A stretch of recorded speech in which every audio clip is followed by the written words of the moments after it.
नमस्कार मंडळी, मी पायल आणि माझ्या सिंपल सुंदर जगात तुमचं पुन्हा एकदा स्वागत आहे। आजचा दिवसही खूप स्पेशल आहे, कारण आमच्या सोसायटीमध्ये 2 लेडीजांना एकदम गुड न्यूज मिळाली आहे आणि या दोन्ही होणाऱ्या आईंसाठी आम्ही बाकी लेडीजनी मिळून एक सेलिब्रेशन प्लॅन केला आहे, बेबी शॉवरसारखं।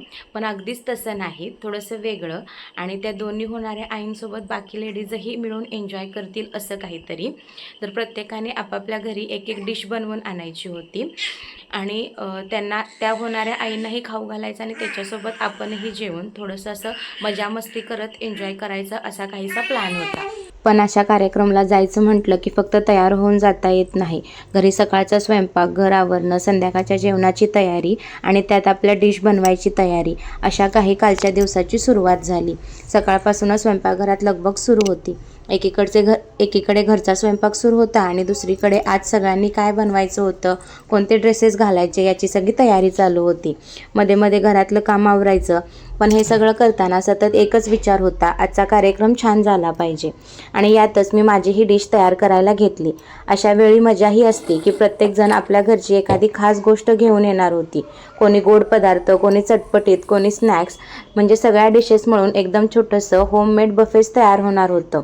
आणि खरं सांगायचं तर बाहेरून कितीही पदार्थ मागवले तरी प्रत्येकीने आपल्या हाताने बनवून आणलेल्या पदार्थाची मजाच वेगळी असते। दिवसभराची धावपळ झाल्यावर आता कार्यक्रमासाठी तयार व्हायचं होतं। घरचं सगळं आवरून माझी डिश पॅक करून आम्ही जिथे जमणार होतं तिथे थोडंसं डेकोरेशन टाईप करायला घेतलं। सगळ्या जणी त्या होणाऱ्या आईसाठी छोट्या छोट्या गोष्टींची तयारी करत होत्या। दोन्ही होणाऱ्या आईंना पाहिलं की खरंच खूप छान वाटलं। बेबी शॉवरसारखा मोठा कार्यक्रम नसला तरी आपल्या सोसायटीतल्या सगळ्या जणींनी मिळून त्यांच्यासाठी हा छोटासा दिवस खास बनवला होता। आता एक एक करून सगळ्यांनी आणलेल्या डिशेस समोर यायला लागल्या। प्रत्येकाच्या पदार्थामागे तिची स्वतःची मेहनत होती। हे मी घरी बनवले, हे पहिल्यांदाच ट्राय केले, अशा गप्पांमध्येच सगळ्या डिशेसची ओळख झाली। आधी त्यांना जे खावंसं वाटेल ते त्यांना चूज करायला सांगितलं आणि गंमत म्हणजे दोघींनीही एकच पदार्थ निवडला आणि आनंदाने खाल्ला। नंतर एक एक करून बाकी सगळ्यांनी आपली डिश त्यांना खाऊ घातली आणि मग सुरू झाला सगळ्यांचा फेवरेट पार्ट। छान छान फोटोज काढले आणि सगळ्यांनी एकत्र बसून जेवण केलं, एकमेकीच्या पदार्थाचं कौतुक केलं आणि अर्थातच भरपूर गप्पा मारली। कधी हसणं, कधी एकमेकींची मजा घेणं, कधी होणाऱ्या आईंना बेबी रिलेटेड क्वेश्चन विचारणं।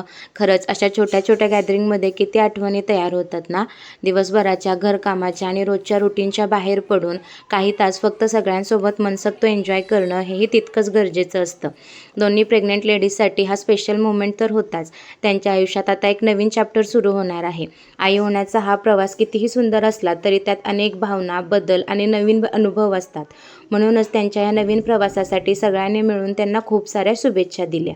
अशा प्रकारे आजचा हा कार्यक्रम फार मोठा असा नव्हता, ना मोठी तयारी, ना मोठा खर्च, फक्त सगळ्यांनी मिळून एकत्र येऊन घरची स्वतःच्या हातांनी बनवलेली एक डिश, खूप साऱ्या गप्पा गोष्टी आणि शेवटी सगळ्यांनी मिळून केलेली मजा, यामुळे हा दिवस मात्र कायम लक्षात राहणार आहे। आणि मला वाटतं आयुष्यातल्या सुंदर आठवणी अशाच छोट्या मोमेंटमधून तयार होतात। आज आम्हीही या नव्या आईंसाठी त्यांच्या सुंदर प्रवासासाठी एकत्र येऊन भरपूर अशा शुभेच्छा दिल्या। तुम्हालाही हा ब्लॉग आवडला असेल तर नक्की लाईक करा। असेच साधे, घरगुती, पारंपरिक ब्लॉग पाहण्यासाठी चॅनलला नक्की सबस्क्राईब करा। भेटूया पुढच्या ब्लॉगमध्ये, तोपर्यंत बाय।